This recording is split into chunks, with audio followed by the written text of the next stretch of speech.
Well, welcome to the Well After Hours, the place where we gather to have great conversations with great guests. I'm your host, Beverly Allen, and today I have a great guest of mine that is here today in the person of Lady Judith Smith Parrott. Judith, welcome to the Well After Hours. So happy to have you here today. Been looking forward to it too.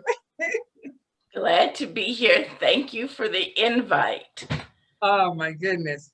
I better put a disclaimer up though, because this show may add a few pounds to your life. And I'm just saying, it's going to go that route. So I don't want to be blamed for that. But for some people, it'd be a good thing. For some of us, we may feel like that's a little too much temptation. But it's going to be a blessing to you viewers. So Judith, I am so glad to have you here. And you were in education as well. The bio was in the opening. The viewers saw a brief bio, but just to talk a little bit about you, because I've known you for such a long time. We have been sisters back in the day, even up to this point. We haven't been in touch for a long time, but you have been doing great things since last we spoke. And that's why we brought you here to the Well today, because you have so much inspiration to give. But first of all, you were an educator for years. Correct, right? Yeah. You're married, your husband is a minister, been a long time preacher, teacher, author, and the person of Reverend James Parrott. You have a son, older son, James, and he is married to your lovely daughter-in-law, Anisha. And you have two grandchildren, two beautiful granddaughters, which is just absolutely wonderful. I know I'm a grandma, so I know how that feels with the children. It just adds so much to our lives. And it's just beautiful to be at this stage to be able to be a part of grandchildren's lives. And you've been an educator for years, as well as your husband. Now, you taught elementary school, correct? Not really. I taught adult education, which the prerequisite is you have to be certified in elementary education, because you're teaching basic skills to adults that that either left school or just need to reinforce basic skills. Oh, I see. Okay. And so you were teaching adult education for about how many years, would you say? I taught for 15, supervised adults for the adult program for 10. Wow. And your husband as well, he was teaching for a while, because I know my niece had him as a teacher when she was in school. And how great you two had so much in common. But as time has gone on, you both have been teachers, and now you have gone from, and this is the great thing about it, people, you went from being a teacher, I thought an elementary teacher, but elementary adult education, to being an entrepreneur. And that is amazing. And I would like you to just tell the viewers about the journey to that, because recently you retired, correct? Yes, I had retired. And when you work for the state, you can retire after 25 years and 55. So I did that. And I was like, what am I going to do now? I need a second act. And I've always baked for family and friends. And their constant was, you should do this for a business. I was like, I'll never, ever do this as a business.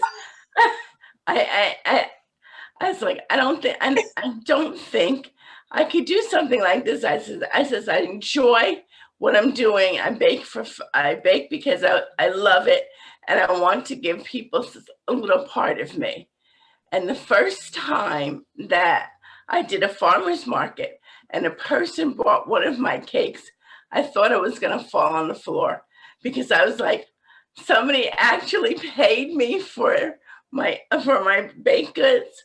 And I was like, I really can do this. And I thank God it's just for the growth. And I look back to when I first started, which was a little over 8 years ago. And I look to where I am now, and I'm like, the journey. Wow.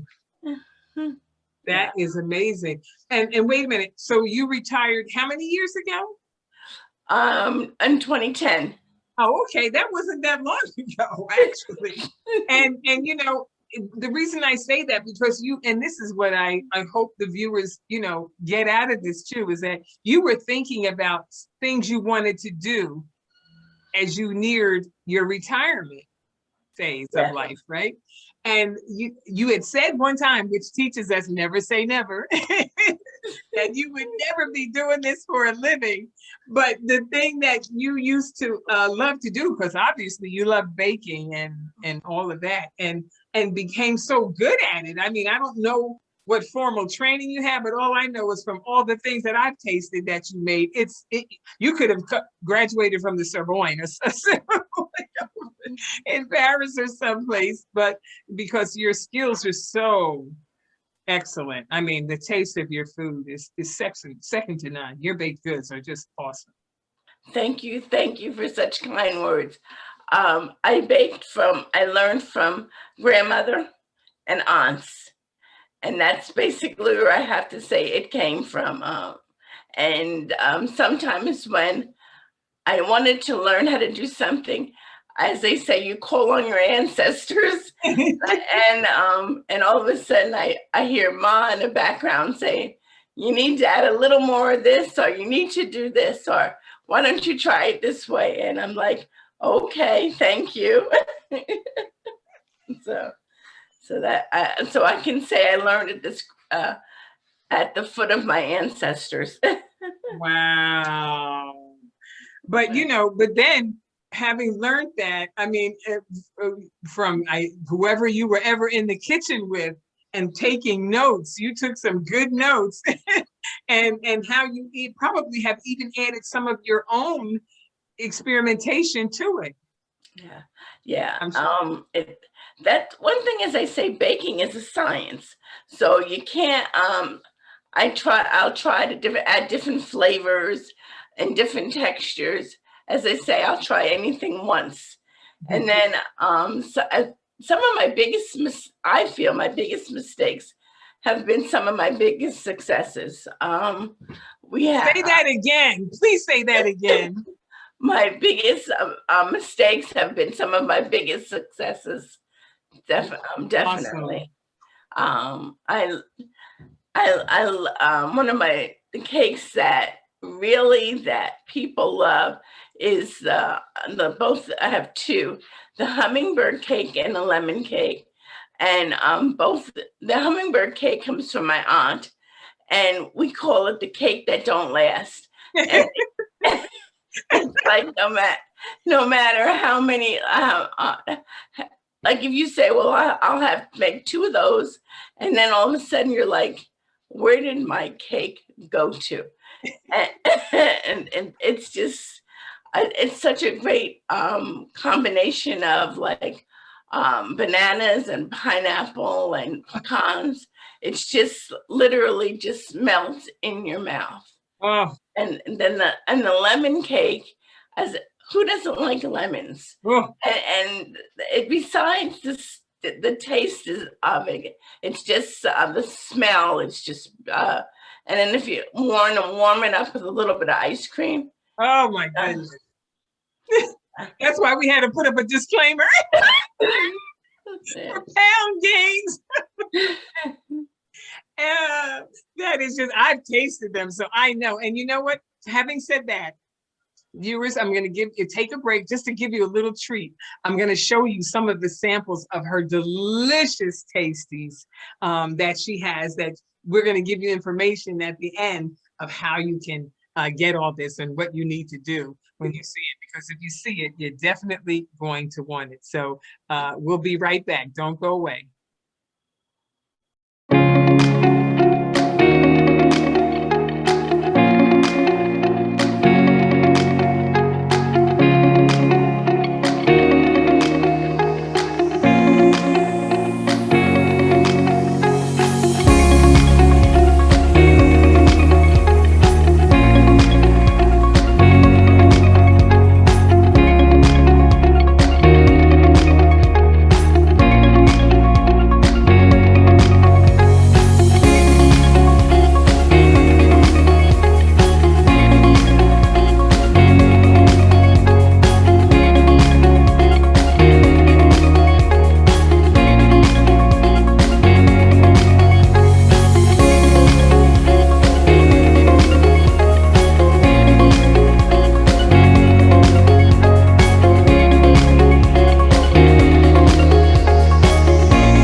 Well, I tell you, I know you enjoyed seeing all those treats and all those things that are available for your different occasions or gatherings or affairs that you may have.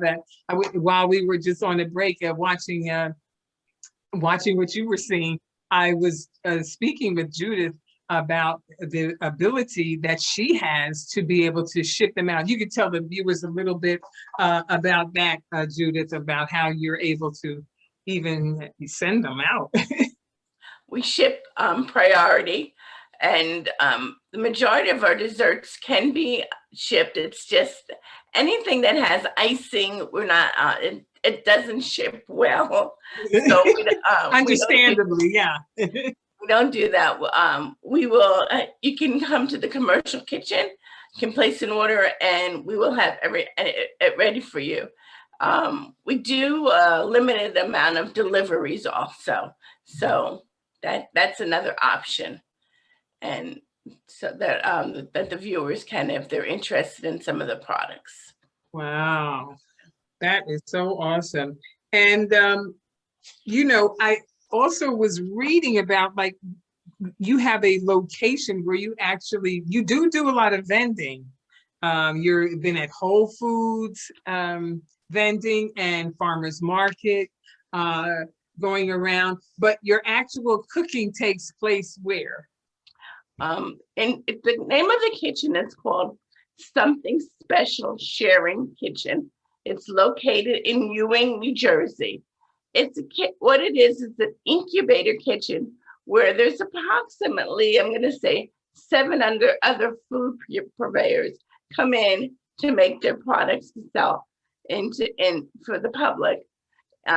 So we're not all there at the same time, but we all have usage of the kitchen. Mm-hmm. And so basically, it helps businesses to get started in the commercial realm of selling their products. Because, example, if I have to make like 50 cakes, it's impossible to make 50 cakes in my little oven at home, but I can do it in the commercial kitchen in a couple of hours, wherein that might take me a week and a half to do it at home.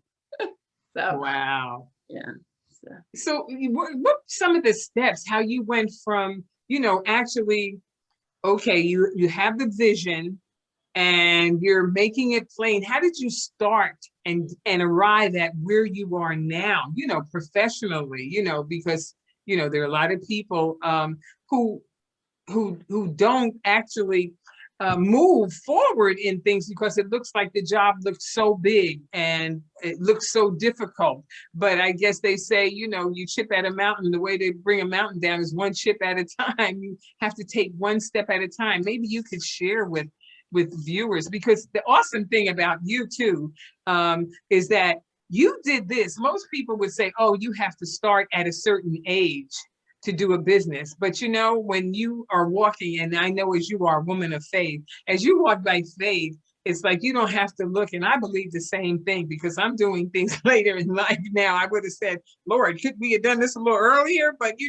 God's timing is not our timing, but I thank God for just being able to have another phase of life, that you can take something that he puts in your heart and, give it to him and do it. Take those steps of faith. And that is just awesome, because where you are now, you work in such excellence, and your presentations and everything that you do. Some people would probably never even think about it. So I think that's something that I think is good to share with the viewers, to see that, what, when God puts something on your heart to do, you do it with all your might, and you take that step, that leap of faith, and how you went from that leap to where you are now. Well, when I thought about doing this as a business, and I had something I had never really done before, I took a class at the SCORE.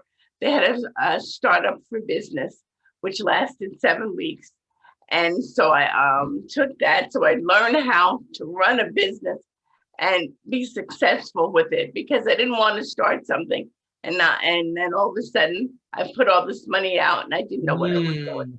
So I did that, and then I took the class for food safety called the Serve Safe. I took that class, so I knew how to make sure that I was hopefully not making anybody sick with my so. And then I started out doing one farmer's market, and from there I met some people who made some suggestions that they invited me to do some county fairs, and then from there got into another couple other farmers markets, and then I started doing whatever the Whole Foods in Cherry Hill had this program for small businesses to be able to sell their product in the stores called the Hatchery, and it was the only one in the country that has that program. So then I started doing there, and again some different suggestions and stuff. And I guess I want to say the rest is history. That's kind of, it's just started very small and just learning as I go along. And I belong to a mastermind group of other women that have businesses that help. Like whenever you're like, oh, I don't know how to do this, I'm not sure, I really need, it's just I need a little bit of business advice that but you can call upon these women to help me. So those are kind of where I am. Wow. That is awesome, because your online presentation, you're on Instagram and everything is so beautiful and put together, so well. And sometimes, people start out, you don't know what to, how to start, what's some of the first steps, that you have to take. And thank goodness you have kind of like a little mentorship group where you all help each other, or share information or, expertise, that you can do that. What would you recommend to anybody who is nearing retirement and has had a long dream about doing something that they may feel it's too late, or they think, discouraged, thinking that, oh, I can't do this now? I will say I have two things. The first thing is it's never too late. If this is your dream, if God has put this in your heart to go forth and do it. There's a scripture that I use, Psalms 127:1. It's except the Lord build the house, they that labor in vain. But when the pastor preached a message, he said, take it to except the Lord build the business, they that labor in vain. And that's how I've done everything with the business. I check with God, make sure and pray about it. Is this the direction that you would have me to go? And sometimes when God has said no, and of course you get a lot of, like, I really don't think I heard you say no, but let me ask you again, just to make sure you said no. And then you ask a third time. But basically, if you follow those steps, you just say, this is what I want to do. But you make sure that you do your research. Don't just decide, well, I want to make hats, but I've never made hats. I have no, but this is, and I'm not going to go to school. I'm just going to I'm going to go to the store and buy some stuff and put it together. And then it doesn't work. You haven't done your research. Do all of that before you step out into it. I know with a lot, with the cakes, a lot of times I have a desire to try different flavors. And some of my neighbors have, they're my best friends. I was like, try this and be honest, You have a little survey group. Yes. Yeah. And that's the way I give out a lot of samples, and I take honest feedback for whether what the flavor is, how it should work, or it doesn't work. Just those things. Wow.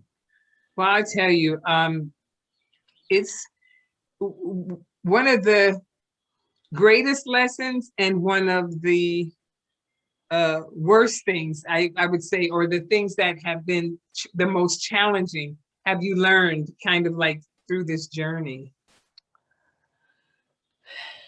I'm gonna have to say my most challenging was 4 years ago.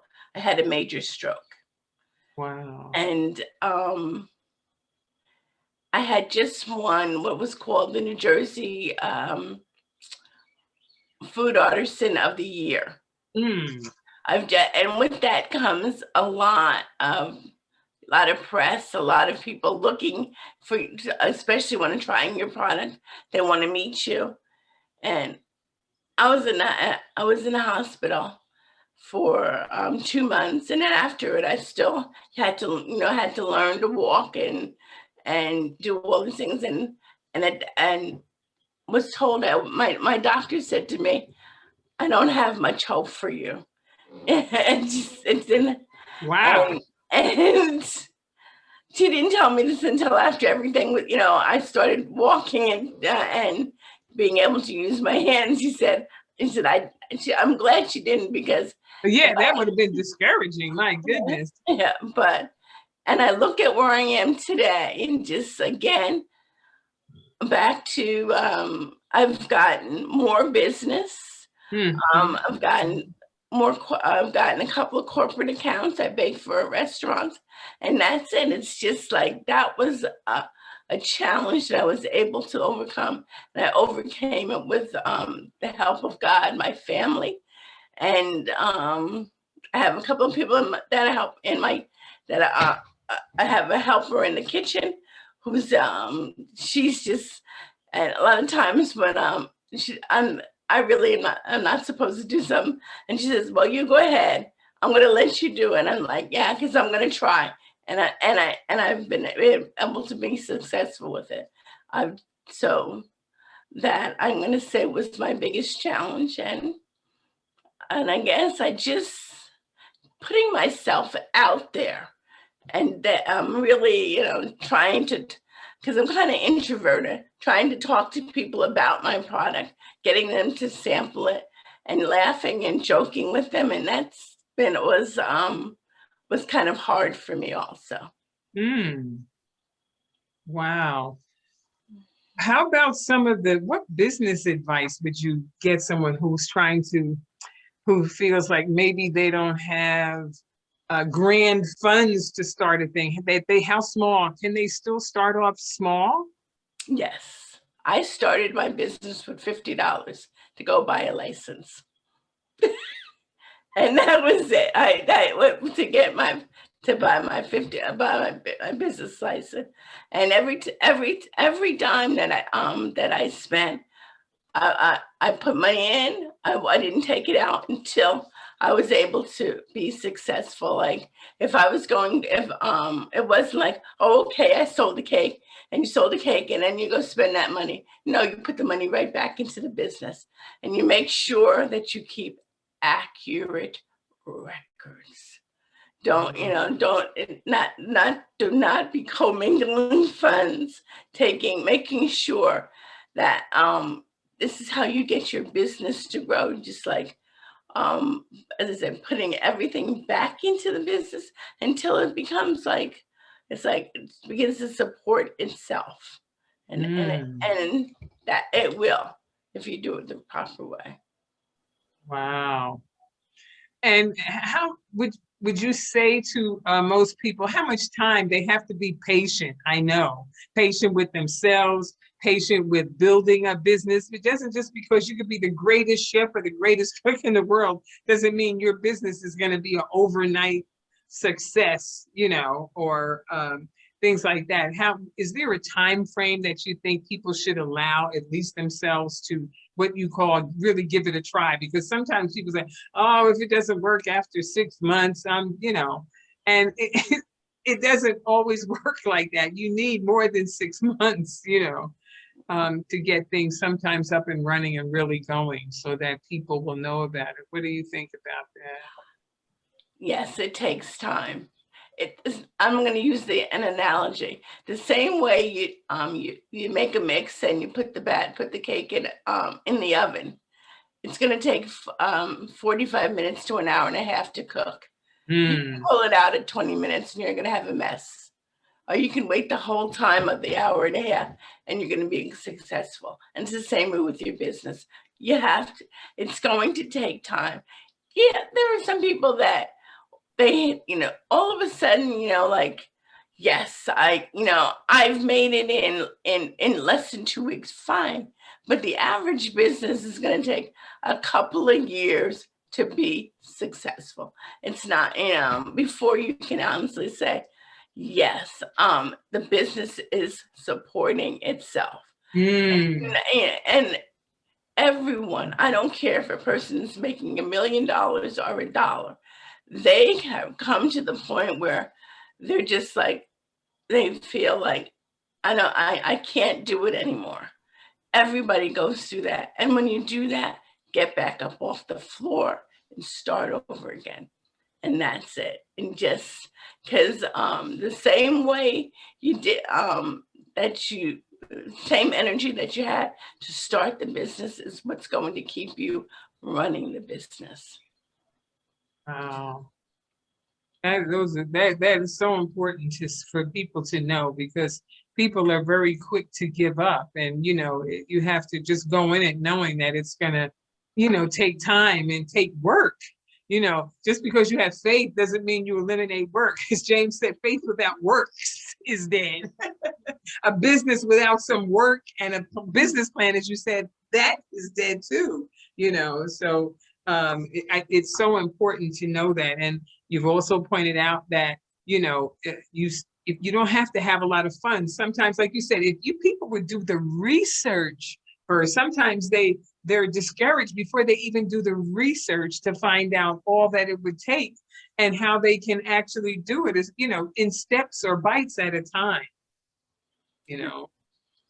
So I'm sure like you're the perfect person to say, because like you said, you started out small. It didn't just grow to where it is now overnight. No, it isn't. And it did. It took work. It took work. And then always looking at the end game, looking at where you want. It's like, where do you want to be 5 years from now? Where do you want to be 10 years from now? And you keep projecting the play. It's like, okay. And each time you reach a milestone, you set the marker a little bit further and keep until you hit that. And then you push it a little further and just keep pushing yourself. And one of the things is you're never too old to start. A lot of people don't start their businesses until they're at least 50 years old. Like, it's like the second half, and it's kind of like, it's something that's in the back of your head that you've always wanted to do. Why not? Just go ahead and try it. And that's it. As Nike says, just do it, right? Yeah. and then also too, what you also have shown is how creatively you have your business. You don't have to have people say, oh, well, rental space is so expensive, and trying to get a place to start this. Listen, you have the commercial kitchen where you can actually, which is, to me, I think that's just brilliant. You've cut down on cost and overhead, and your business has already been set up online. I mean, even through the pandemic, you can still send out certain things to people. And being that, especially with a lot of the vending that are in places where people could still go, because they still had to go to the market, they still had to buy food, and being there and even practicing, they could still practice social distancing. The way that the supermarkets are set up for entry, and exit out of places, and how they operate. So you were really right on point. To even have that online. Were you online right away when you started your business? I've always had a presence on Facebook and Instagram. I've always had it, but through the pandemic, which is been very helpful, where I've gotten new customers because they found me on Instagram and on Facebook. So that, and it kind of, I don't like to say it helped, but it did. It helped. It kept me afloat, where in a lot of places had to, especially food businesses, had to close down. I was able to still sell my product to some new people who hadn't seen me before. And I also was able to, I sell my products in a catalog of people at all across the country who don't, who I may never meet, but they just purchased the cakes through the catalog. And that was another thing that happened through the pandemic. Wow. And the pandemic has really opened as many doors as people may have said closed doors, because it's taught everyone another way to do business, and people were home. A lot of times all they had time to do sometimes was surf the net in between, looking for different things. And, and then they had Uber Eats where they could deliver, front door delivery, drop off. It's just like so many things that it's amazing how things go. Like one area could be flourishing while another area, is decreasing or diminishing. So you can't just say, oh, I can't do this or I can't do that, but there's so many creative ways. And I think that the pandemic has taught many of us how to do things differently and to be set up, for to meet people's needs, because it's the way it is. It's kind of service oriented. If you can meet the need, you got a great business. That's it. You're right about that. You just have to meet people where they're, it's just like, okay, well, let's try plan B. And that was it. And plan B for myself worked out well. Yes, absolutely. Oh, and that's a great point. Like you said, you have plan A and plan B. When did you make like two separate plans when you started out? Like, I'm going to do this, I'll give this much time to it, or how did you figure, like you're looking maybe kind of long term, what you would do, your approach? What was your approach to that? My original plan A was to have a cafe where I sold my cakes and pies, and people would have come in and get a cup of coffee and sit down and enjoy the desserts. That was my plan A, which never ever materialized. And then I'm glad plan A didn't work out, because I don't. Isn't that something? And plan B was to do farmers markets and street fairs, which have been more, I've met more people, and I've been more successful doing that than I would have at the and less confined, because I don't have to be in some place every day for a minimum of 5 to 6 hours selling, plus baking at least another 7 or 8 hours a day.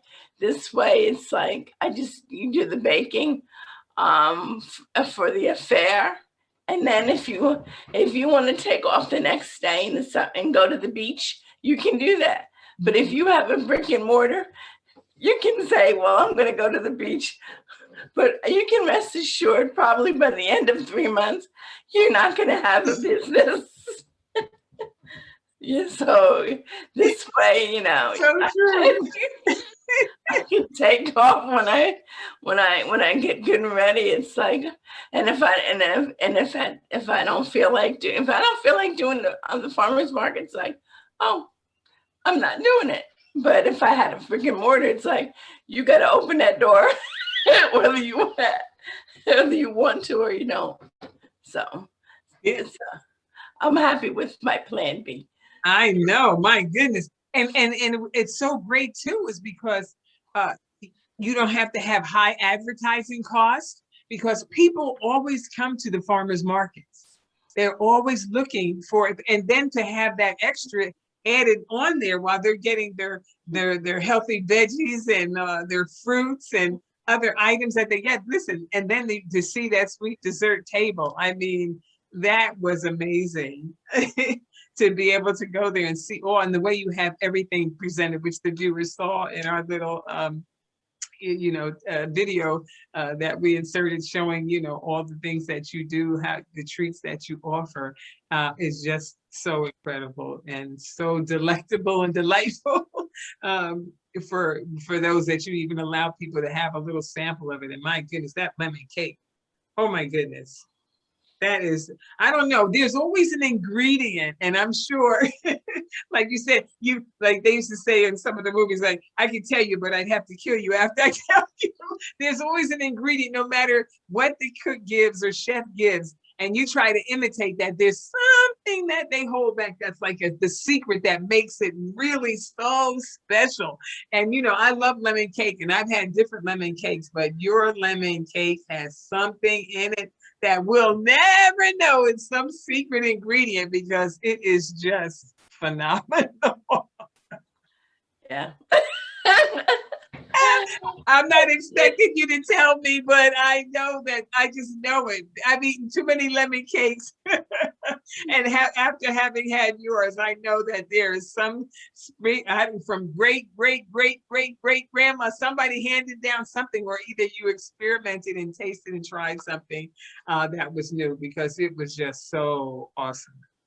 It was. I mean, that's why I kept coming back every time I saw you to get more and more. Wow. That is just terrific, though. But everything that you have done that has brought you to this point, and your online presence, I think, and sharing with the viewers, they actually get to see someone in action who actually, by faith, took those steps, and actually started and was consistent. And maybe that's something to speak about too, is the consistency of something showing up. Like if you were so great in being consistent with the vending in the farmers market, that people began to just look for you, well, look for your table, Judith Dessert Boutique. That's such a beautiful name. Maybe you could tell us the little background story on on how you named your business too. The naming of my business came because I wanted it to be like when you go to a boutique, like, and you're picking out, they have all different types of dresses and pants and blouses. They have a little bit of everything. And I said, I wasn't going to just sell cookies, or I wasn't going to just sell pies. So I said, I wanted it to be like a little boutique, but for a boutique for desserts. So that's how it began. And I felt it was very important, not just to have my face, but to have my name.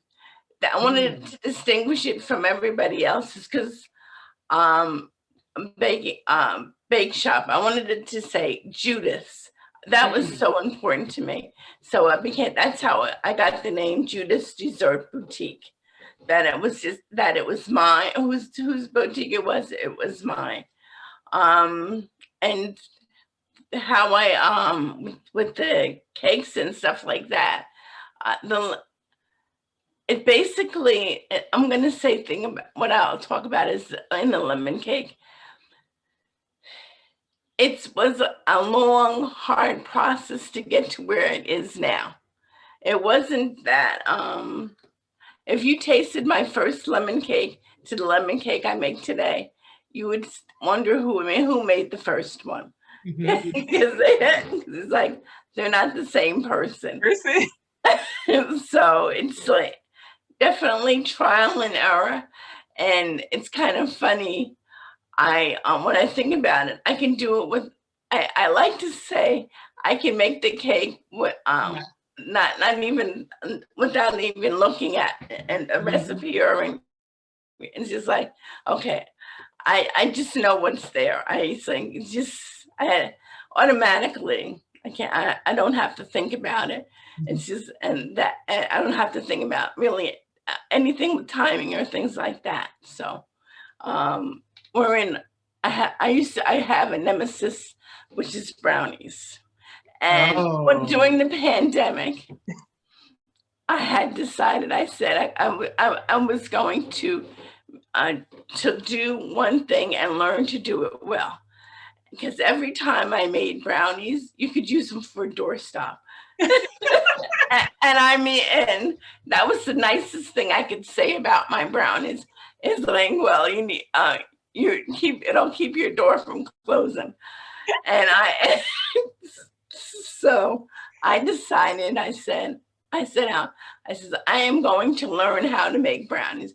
And I took me several mess ups. There was a lot of brownies that went into the trash.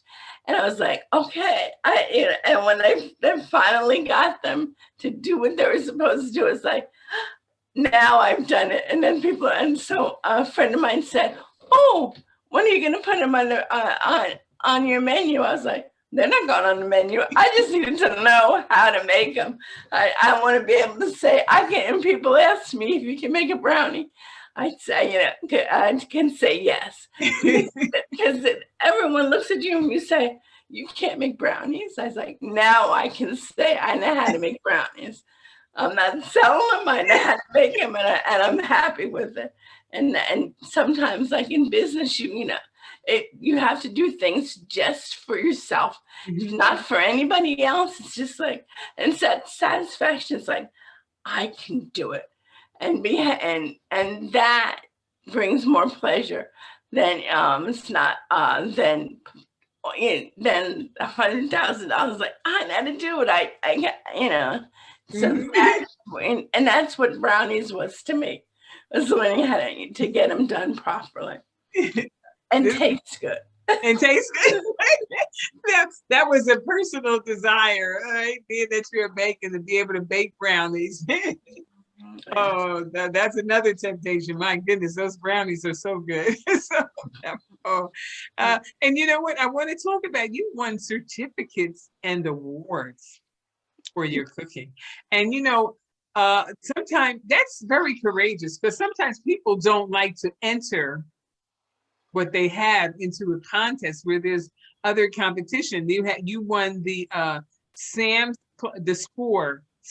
Club Holiday Program winner. You were that, and you were also the Edible Jersey Magazine Food Artisan of the Year in 2014. How did you,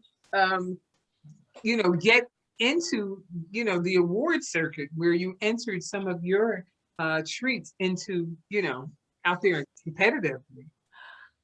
The first in the Sam's Club, I was going through the score, and Sam's Club had did a contest with 50 scores across the country, and it was the first time they did something like this. And it looked at your business plan and also your product. And so there were 2 winners from the state of New Jersey, and I was one of them. And it was funny because I had just started business. And when Sam's called me, they says, you really can't talk about this yet. And I thought it was a friend calling me like a joke. I was playing. I was like, okay, I'll go along with it. And so when they called and they were telling me that I won this, and you're going to get a trip to Dallas, and you're going to go. You're going to meet the different heads of department at Sam's, and so I was like, yeah, okay.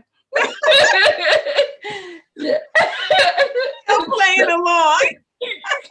And so then they went and they said, well, they told me when they were sending me the plane tickets and the hotel. I was like, really? And so that was that one.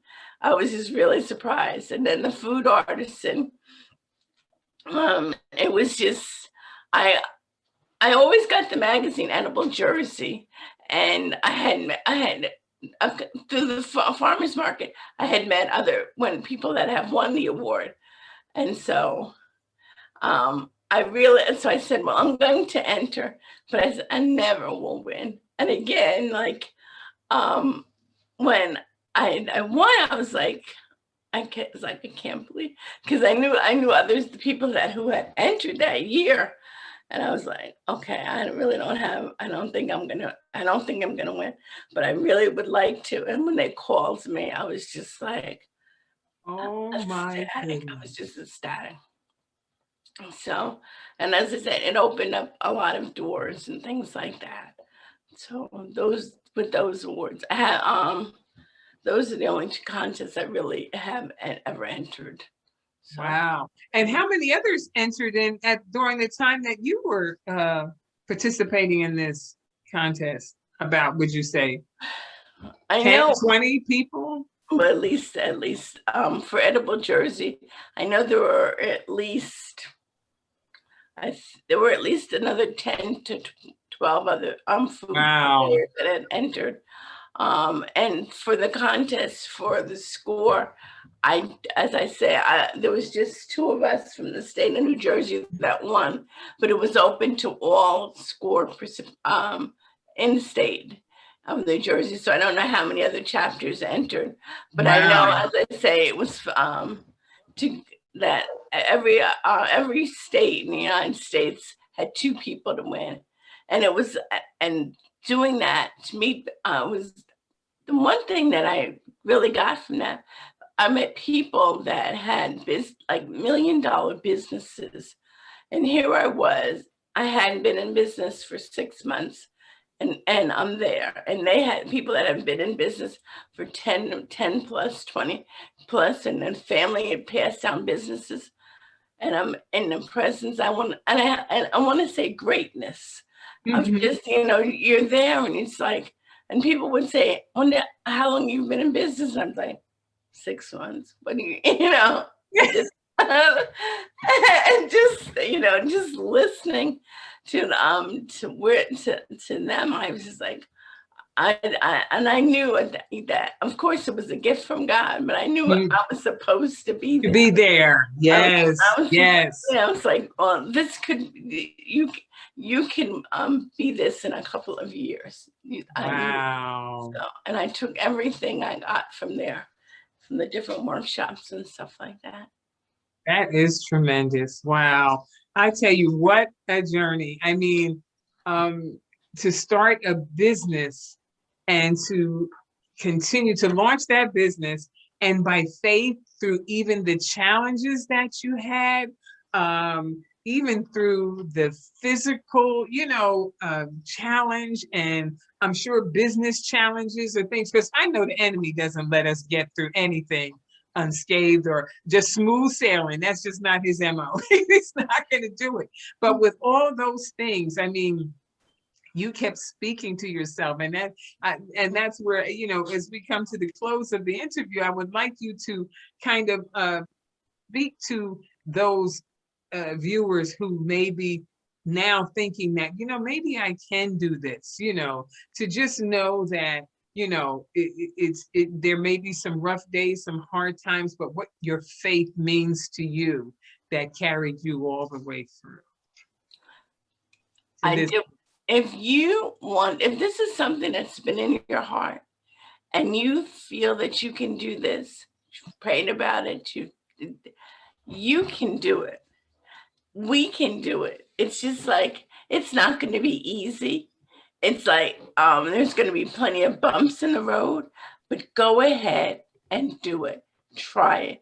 You don't want to be 5 years from now saying, I wish I had done it, or I'm too old. You're never too old. You're as old as you think you are.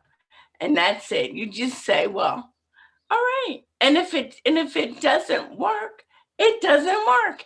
You haven't lost anything, but you don't want to be where as I say, 5 years from now saying, I wish I had done this. And this way, and like I do say, it's like a joke I say with other friends, and people say to you, what's your exit plan? And I say, my exit plan is to turn off the lights and walk out the door. And that's my exit plan. It's because it's like I've done it and I've Mhm. enjoyed it. And Mhm. and now it's time to do something else. And Mhm. it's not wrong.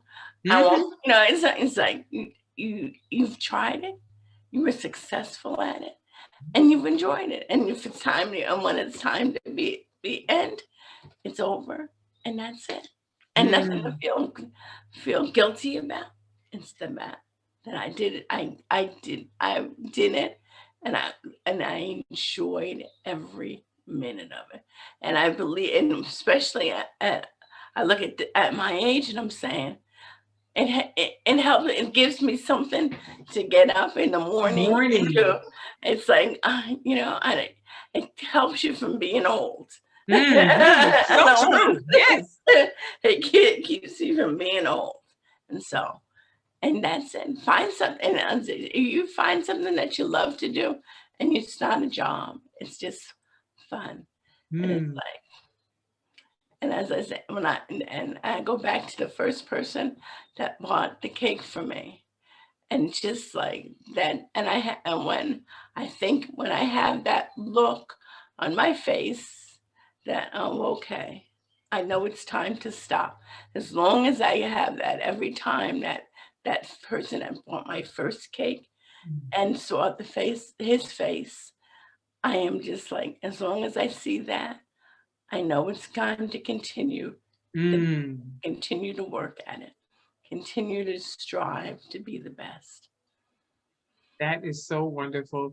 Judith, this has just been so wonderful to see you, to hear you, to know, how the Lord has brought you through, overcome, and continue on. And what he put in your heart to do, you do it with all your might. And look at where it is. I mean, it's just amazing. There's people can be left without no excuse by saying, they can't. You can. It's just a matter, are you willing to work? Just because God gives you an assignment or something to do, a desire of your heart to do, doesn't mean that work doesn't come with it or that it's going to be easy every step of the way. And that, doesn't take away from the fact that that's something that God may be calling you to, or, inspiring, motivating you to do this, that there is, purpose in it. And so it's just been a pleasure to hear from you today, all and see all that you have done and what you're doing. I'm looking forward to some more tasties, even as things open up. That maybe I can catch you at Whole Foods, and what I can't, the things that I can't order and get, that I can come and get, because I do want to try that cake. Oh my goodness, the hummingbird cake that you spoke about. My goodness, I tell you, everything just is so great. And I want to thank you for your time today, for being on the well and inspiring the viewers, in something that they really given us something to think about. And I thank God for that, because you're a living example. You're proof it can be done. You're proof it can be done. That, what the Bible says, without faith, it's impossible to please God. If you have faith in God, he is pleased, to help you to do this desire that is in your heart. Because I believe he put it in there. And when all those things you were learning coming up, that wasn't by accident. The Lord had this plan from the very beginning that this would be there. And he put that desire in your heart to do it. So, and made the way and opened the doors, and all those things I don't believe were coincidental or by chance, that's all in God's divine providence. So I thank you for being a vessel that we could look upon and hear from today. And before I say goodbye to the viewers, I'm going to ask you, would you close us out in a word of prayer? Lord Jesus, we thank you. We thank you as we come before you. We thank you for the conversation that you gave us today, that it was not just a television program, but Lord, that you were able to come through, that the people that are watching it will feel and feel the love that is spent between the two of us. And I thank you for all that thou hast done and what thou art going to do. As you continue to use the well to be a blessing to the people of God, we thank you for all things. In thy name, amen. Amen. Amen. Well, I tell you, this has just been a joy and a delight. And viewers, I know you were blessed, and I pray that you will come back and gather around the well with us for more conversations every Thursday on Facebook page Beverly D. Allen and YouTube channel every Thursday, 7:30 p.m. on Beverly D. Allen Ministries. And so until we meet again at the well, I'm going to say have a great day, a great week, and a blessed weekend in the Lord. And Judith, again, I want to thank you so much for being on the well. Thank you so much. And to the viewers, we're just going to say goodbye to you, and we'll see you again around the well. God bless you.